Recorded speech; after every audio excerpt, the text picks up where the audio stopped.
Dan ini kegiatan program di sekolah SMA Negeri 1 Bendungan yang melakukan kunjungan ke KPU.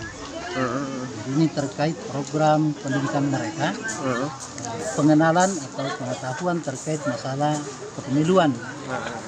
Makanya hadir di KPU Kabupaten, oleh karena itu kita fasilitasi bagaimana mereka mengenal tentang kepemilian itu, misalnya mulai dari pendataan, kemudian siapa yang berhak memilih, kemudian bagaimana proses di KPU untuk mendata pemilih itu, mulai dari Pantarli sampai nanti di KPU penetapan daftar pemilih tetap.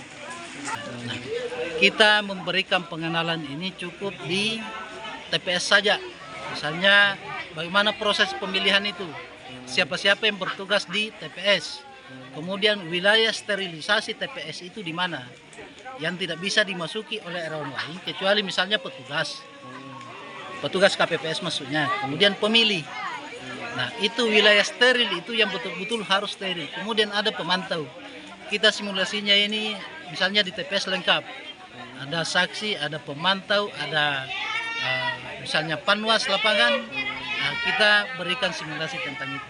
Karena ini program sekolah yang betul-betul mereka memanfaatkan waktunya untuk 1 hari di KPU, maka kita memiliki waktu yang cukup luas untuk memberikan simulasi. Selain materi-materi di dalam ruangan tadi, juga simulasi di lapangan. Di penetapan itu, nah manfaatnya saya kira ini memperkenalkan kepada khususnya pemilih pemula melalui sekolah, apalagi ini melalui terangkum dalam program pendidikan mereka, itu kita perkenalkan bagaimana sistem atau mekanisme pemilu ini. Nah, tentu saja kita berharap bahwa anak-anak kita ini paham kemudian pentingnya pemilu, pelanggaran-pelanggaran yang ada dalam kepemilian itu yang tidak boleh dilakukan, misalnya money politik itu tidak boleh kita lakukan.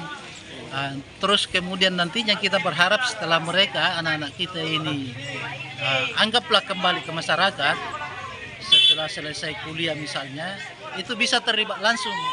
Nah, setidaknya sudah ada pengetahuan dasar terkait apakah itu mekanisme dan seluruh sistem pemilihan. Oke. Kalau untuk siswa ini sendiri apakah